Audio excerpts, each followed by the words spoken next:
예수님께서는 제자들에게 두 가지 질문하십니다.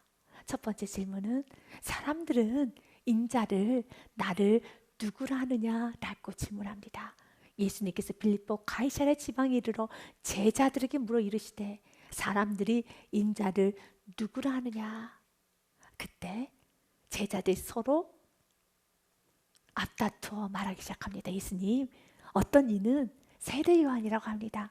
예수님께서 회개하라 천국이 가까웠느니라 라는 말씀을 선포하자 세례 요한이 환생을 하셨나? 라고 세례 요한이라고 예수님을 말하는 사람들도 있고요. 아니야, 예수님, 사람들은 예수님을 엘리야라고 합니다. 예수님께서 기적을 많이 행하셨기 때문에 더는 엘리야. 단 어떤 제자는 이렇게 말합니다. 예수님, 사람들이 에레미야라고 하더라고요. 그때 예수님 또다시 질문합니다. 그럼 너는? 그래서 너는? 그러니까 너는? 이라는 질문이죠. 이르시되 너희는 나를 누구라 하느냐. 이 질문에 제자들은 조용합니다. 우리는 다른 사람의 신앙에 관해서는 말을 잘합니다. 또한 다른 사람의 이야기는 말을 잘합니다. 주님은 다른 사람의 이야기를 듣고 싶어 하지 않습니다. 그래서 너는 어떻게 할 것인데? 그래서 너는 어떻게 살 것인데? 그럼 너는 어떻게 살 것인데? 라고 주님은 너희는 나를 누구라 하느냐 하면서 나의 신앙을 보기 원합니다. 그때 베드로가 대답을 합니다. 같이 읽습니다. 시작. 시몬 베드로가 대답해 이르되 주는 그리스도시요 살아계신 하나님의 아들이시니이다. 아멘. 베드로가 대답을 합니다. 베드로가 참 좋은 성품을 갖고 있습니다. 베드로는 누군가 물어보면 뭔가 내가 대답을 해야겠다라는 그런 좋은 성품이 있었어요. 이런 좋은 성품 우리 모두가 다 아멘으로 받읍시다. 질문하면 반응을 해야 되지 않겠습니까? 인간의 타락한 본성 중에 하나는 입을 다물어버리고 숨어버리는 것입니다. 불리하면, 난처하면, 어려우면, 책임지기 싫으면 조개가 여러분 입을 다물고 절대 조개 입이 벌리지 않는 것처럼 14절 말씀에 이들은 앞다퉈 말했습니다. 예수님, 세례 요한이라고 하더라고요. 아니야, 엘리야. 아니야, 예레미야라고 하면서 마구마구 떠들기 시작했습니다. 그러나 너는, 그래서 너는, 그럼 너는? 이라고 물을 때는 난처하니까, 책임지기 싫으니까, 불리하니까, 헌신하기 싫으니까 뒷걸음질 치면서 숨어버린다는 겁니다. 입을 다물어버린다는 것입니다. 베드로는 예수님이 물으셨고 왜 대답 안 하는 거야? 마태 뭐 하고 있어? 요한은 뭐 하고 있어? 왜 대답을 안 해? 베드로가 무조건적으로 말합니다. 주는 그리스도시요 살아계신 하나님의 아들이십니다. 이 말에 예수님은 바요나 시몬아 내가 참 복되다. 하지만 이 고백은 하나님께서 허락하신 은혜의 고백이니 이 은혜를 소중히 여겨라 라는 메시지죠. 베드로가 오늘 이 고백을 했을 때 이 고백의 의미를 얼마나 알고 했을까요? 우리가 예수님을 그리스도로 고백할 때 1년 전의 고백과 오늘의 고백은 달라야 되는 겁니다. 더 깊어져야 되는 겁니다. 여러분이 예수를 믿는 줄 압니다. 예수님이 나의 구원자라는 걸 믿고 있다는 거 압니다. 저도 믿습니다. 그러나 내가 예수를 나의 구원자로 믿는 그 믿음이 어제보다 오늘 더 깊어야 되고 오늘보다 내일 더 깊어야 되며 십자가에서 예수님이 나를 대신해서 죽으셨다는 거 저 믿습니다. 여러분도 믿습니까? 그 믿음은 더 깊어져야 되는 것이죠. 그 기쁨은 내가 드러낼 때 내가 고백할 때 깊어지는 겁니다. 성경에서는 고백하는 것, 시인하는 것을 중요하게 여깁니다. 그래서 로마서 말씀에 이렇게 되어 있습니다. 사람이 마음으로 믿어 의에 이르고 입으로 시인하여 구원에 이르느니라. 마태복음 10장 말씀에도 32절에 이렇게 되어 있습니다. 누구든지 사람 앞에서 나를 시인하면 나도 하늘에 계신 내 아버지 앞에서 그를 시인할 것이요. 왜 이렇게 시인을 중요하게 생각할까요? 시인, 고백은 사단에게 틈을 내어주지 않는 영적 배수진을 치는 것과 같습니다. 마음에 믿고 마음에 결단합니다. 그러나 언제나 이 마음은 다시 죄된 본성대로 돌아가고자 하는 마음이 있어요. 그렇기 때문에 선포를 하는 겁니다. 입으로 선포를 할 때 나의 귀가 듣습니다. 내 영혼 육이 듣게 되는 겁니다. 그리고 말에는 힘이 있습니다. 특별히 내가 말씀을 믿고 믿음으로 선포했을 때 그 선포한 그대로 내 영혼 육은 움직여지게 되어 있습니다. 그래서 하나님께서는 여러분의 입술에 권세가 있음 말고 원망, 불평, 분노, 화, 저주 그런 거 하지 말라는 것입니다. 누군가에게 화를 내고 분노를 하고 불평을 하면 가장 먼저 화를 받고 저주를 받는 건 내 자신이에요. 내가 입으로 내뱉는 순간 가장 먼저 듣는 건 내 귀입니다. 뇌과학자들은 이런 말을 많이 합니다.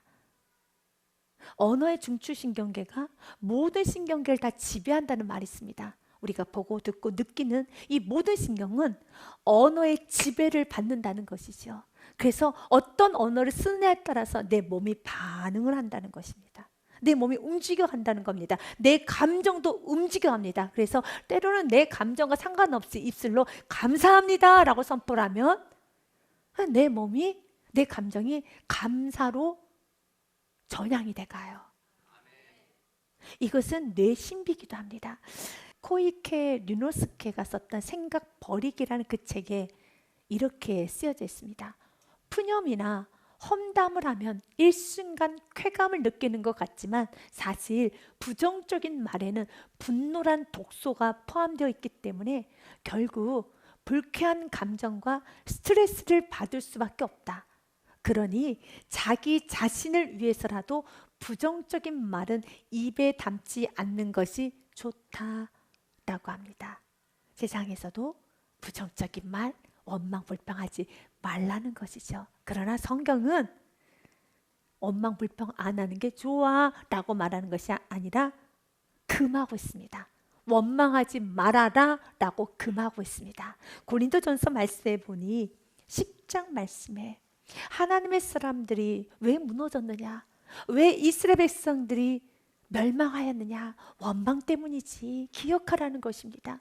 그들 가운데 어떤 사람들이 원망하다가 멸망시키는 자에게 멸망하였나니 너희는 그들과 같이 원망하지 말라.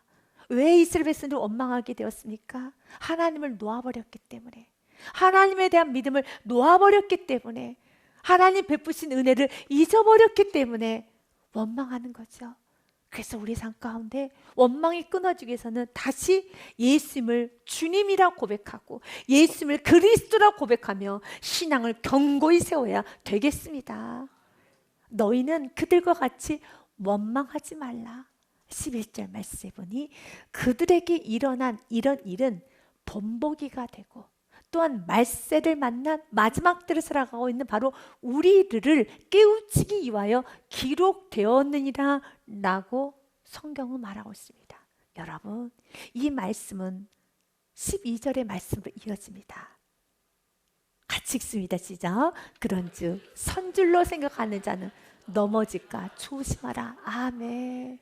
그렇습니다. 끝까지 하나님이 내게 베푸신 은혜, 내가 신앙생활 할 수 있는 거, 내가 출애굽할 수 있었던 거, 내가 광야를 지날 수 있었던 거, 내가 가나안 땅에 들어갈 수 있었던 거, 내가 배불리 먹을 수 있었던 거, 내가 경작할 수 있었던 거, 이 모든 것은 하나님께서 베푸신 은혜라는 걸 잊어버린 순간에 넘어지는 겁니다. 우리도 마찬가지예요. 믿음은 하나님 주신 선물입니다. 그 선물을 내동댕이 치고 그 선물을 업신여기고 그 선물을 가볍게 여기게 되면 넘어집니다. 삶 가운데 원망이 나옵니다. 불평이 나옵니다. 사랑하는 여러분, 오늘 베드로에게 이렇게 말합니다.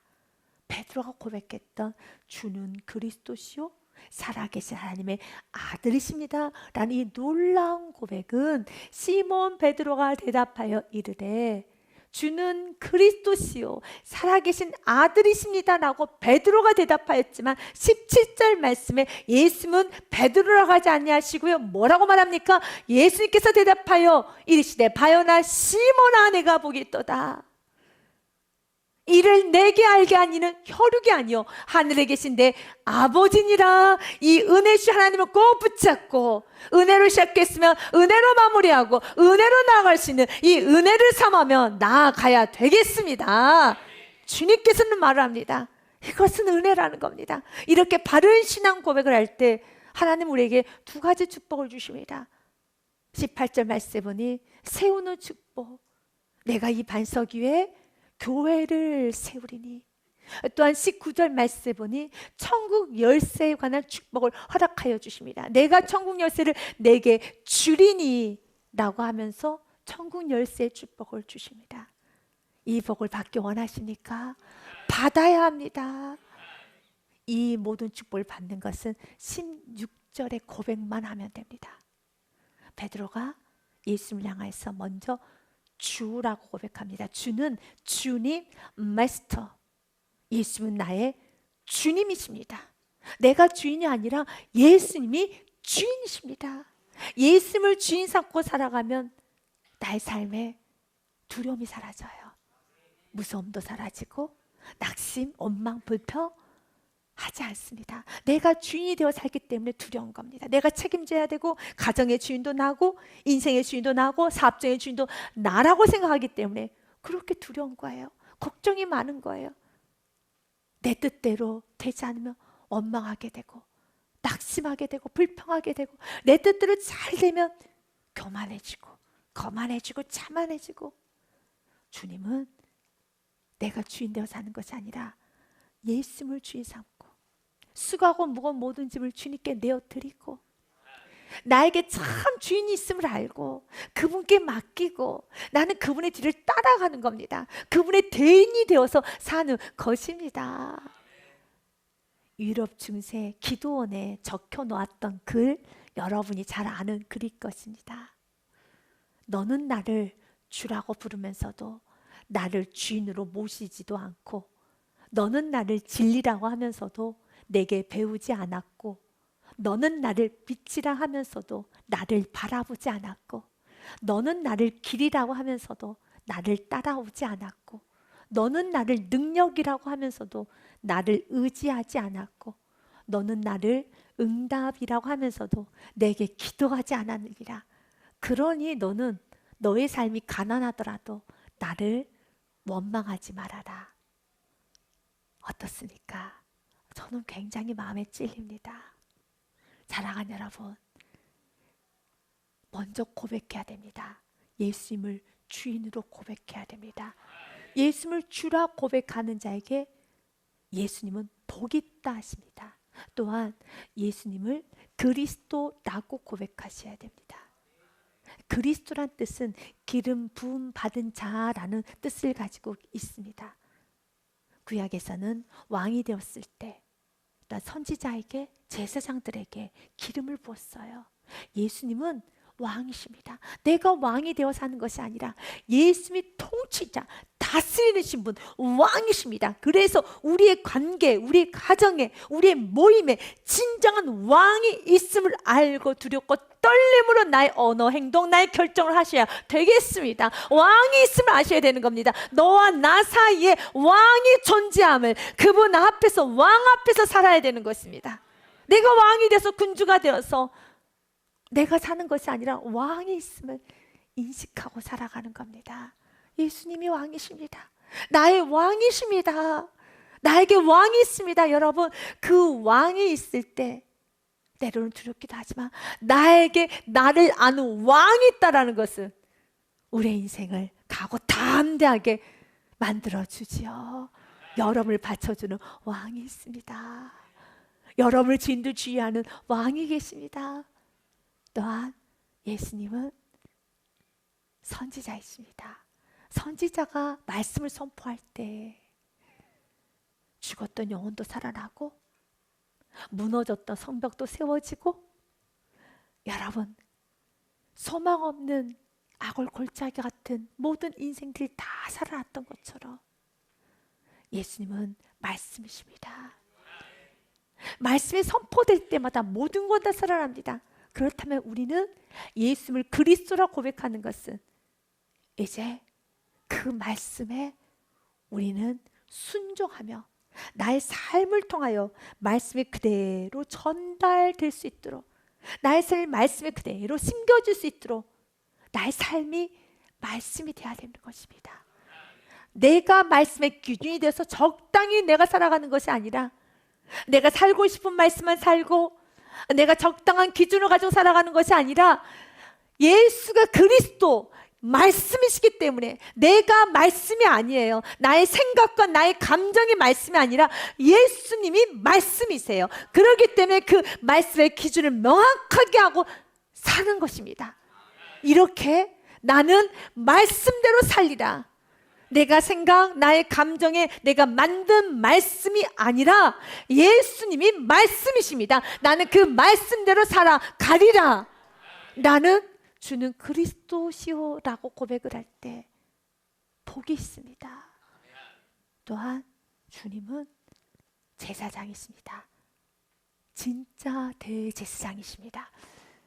구약에서 제사장들이 하는 일은 하나님께 죄인들을 대신하여서 중보하는 역할을 하였었습니다. 그래서 그들은 매일 제사를 드렸어요. 소나 양을 가지고 나아갔습니다. 히브리서 10장 말씀에 보니 이렇게 되어 있습니다. 제사장마다 매일 서서 섬기며 자주 같은 제사를 드리되 매일매일 제사를 드려야 돼요.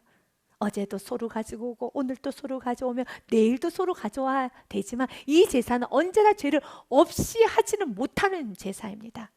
그런데 더 이상 이제는 소와 양이 필요 없는, 제사가 필요 없는, 단번에 예수님께서 친히 제물이 되셔서 이 제사를 완전히 끊어내시고 예수님께서 나를 대신하셔서 제물이 되어셔서 그분의 보혈의 피로 나의 모든 죄가 다 씻어졌다는 것입니다. 오직 그리스도는 죄를 위하여 한 영원한 제사를 드리고 하나님 우편에 앉으사. 아멘. 예수님은 그리스도, 예수님은 나의 죄를 사해 주신 구원자 그리스도이십니다. 내가 죄산 받은 그 은혜를 여러분은 아십니까? 날마다 우리는 주님이 누구인가? 주님은 나의 주인이시며 나의 왕이시며 말씀이시며 나의 모든 죄를 다 사하여 주신 나의 구원자이십니다 라고 고백하며 그분은 어제와 오늘도 내일도 영원히 동일하신 살아 역사하시는 하나님의 아들이십니다 라고 고백해야 되는 것입니다. 요한복음 말씀해 보니 우리가 성경을 기록한 목적이 무엇인가? 예수를 그리스도로 믿게 하기 위해 성경을 기록한 겁니다. 오늘도 저는 성경 말씀을 선포하는 겁니다. 이곳에서 도덕과 교양과 정보를 주는 것이 아닙니다. 이곳에서는 교회는, 강단은 여러분이 들어야 되는 말씀은 예수님이 누구시고 나는 그 예수님을 어떻게 섬겨야 되는 것이며 내가 예수님 뒤를 어떻게 따라가야 될 것이고 예수님이 누구신가를 배워야 되는 곳이 이곳입니다. 그래서 오직 이것을 기록하면, 이 성경을 기록하면 너희로 예수께서 하나님의 아들 그리스도이심을 믿게 하려 하며. 아멘. 오늘 또 예수님이 주인이심을 믿게 되었습니까? 예수님이 왕이심을 믿으십니까? 예수님이 말씀을 믿으십니까? 예수님께서 여러분 나의 모든 죄를 사하여 주심을 믿으십니까? 이렇게 예수께서 하나님의 아들 그리스도이심을 믿게 하려 하며 또 너희로 믿고 그 이름을 힘입어 생명을 얻게 하려 함이니라. 아멘. 생명 있는 삶을 살라는 것입니다. 예수는 말합니다. 주는 그리스도시요 살아계신 하나님의 아들이십니다. 나는 이 고백 위에 예수님은 두 가지 축복을 하십니다. 첫 번째 18절입니다. 같이 읽습니다. 또 내가 내게 이르노니 너는 베드로라. 내가 이 반석 위에 내 교회를 세우리니 음부의 권세가 이기지 못하리라. 아멘. 베드로의 고백 위에 교회를 세우겠다는 겁니다. 너는 베드로라. 내가 이 반석 위에, 반석은 예수 그리스도입니다. 예수 그리스도, 변하지 않는 예수 그리스도. 베드로는 반석이신 예수 그리스도를 제대로 잘 정확하게 고백했습니다. 그래야지만 교회가 세워지고 가정이 세워지며 인생이 세워집니다.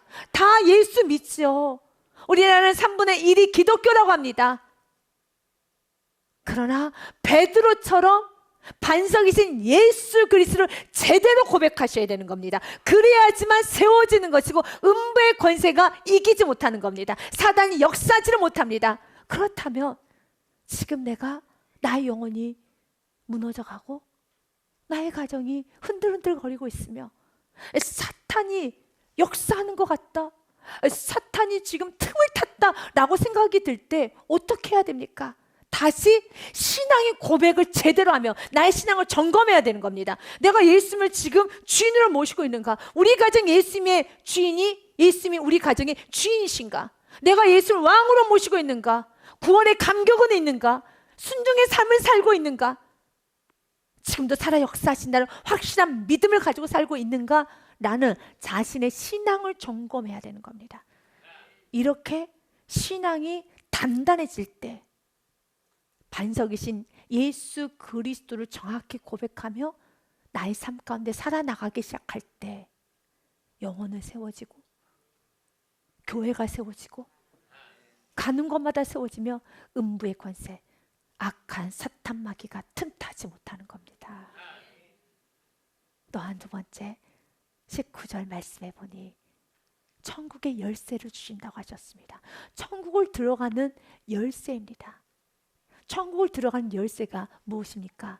바로 바른 신앙의 고백을 하는 그 영혼에게, 그 성도에게 예수님은 복음을 그 손에 쥐어 주십니다. 그래서 그는 천국 문을 여는 겁니다. 전도는 아무나 하지 못합니다. 영혼은 누구나 다 세우는 것이 아닙니다. 오늘 말씀 그대로 누군가 매어 있다라면, 죄에 매어 있고 세상 정욕에 매어 있고 어둠 가운데 매어 있다면 그 매인 걸 푸는 건 천국 열쇠밖에 없습니다. 그 천국 열쇠를 누구에게 주는가? 바른 신앙 고백을 하는 자에게 주는 겁니다. 나의 삶 가운데 내가 매었던 많은 것들을 풀고 싶고 우리 가정에 흐르고 있는 모든 저주들, 매어있는 모든 것들, 저 영혼에 매어있는 모든 것들을 풀어주고 싶은 그런 열정이 있다라면, 그런 마음의 소원이 있다라면 그 능력은 하나님이 주시고 천국 열쇠를 하나님이 주신다는 것을 알고 그 열쇠가 나에게 더 단단해지도록 다시 한번 신앙을 점검하셔야 됩니다. 또한 내가 매어 있다라면 이 매인 걸 푸는 것은 천국 열쇠밖에 없습니다. 세상에 매어 있고 죄 가운데 매어 있고 시기 질투와 모든 여러분 허망한 생각과 몹쓸 생각과 부정적인 생각에 한껏 매어 있다면 나 그런 생각하지 말아야지, 나 그런 생각하지 말아야지 라고 아무리 고개를 흔든다고 해서 생각은 오만 가지 생각이 내 머릿속을 다 떠들고 있기 때문에, 떠돌아다니고 있기 때문에 끊어낼 수 없어요. 그걸 끊어내는 것은 천국의 열쇠, 그 천국의 열쇠는 16절처럼 주님은 나의 주인이십니다. 주님은 나의 왕이십니다. 말씀에 순종하겠습니다.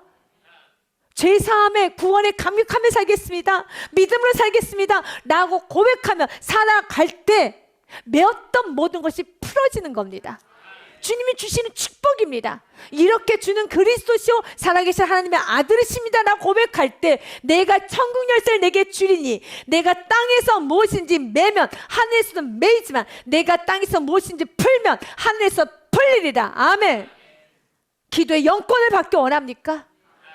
모든 매어있는 게 풀어지기 원합니까? 가정이 세워지고 영혼이 세워지고 교회가 세워지고 나라 민족 세계 열방이 세워지는 통로가 되기 원합니까? 그렇다면 바른 신앙 고백을 하십시오. 주님이 이 모든 축복을 허락하여 주십니다. 주님께서 오늘 또 우리에게 약속합니다. 내가 너희에게 천국의 열쇠를 주니 마음껏 이 열쇠를 마음껏 사용하시기를 바라겠습니다. 그리고 이 모든 것은 하나님 나에게 베풀어 주신 은혜라는 걸 어떤 순간도 잊지 마시고 이번 한 주간도 영혼을 세우는 축복의 통로자, 복음 전하는 전도자의 삶을 살아가시기를 주님의 이름으로 축복드립니다.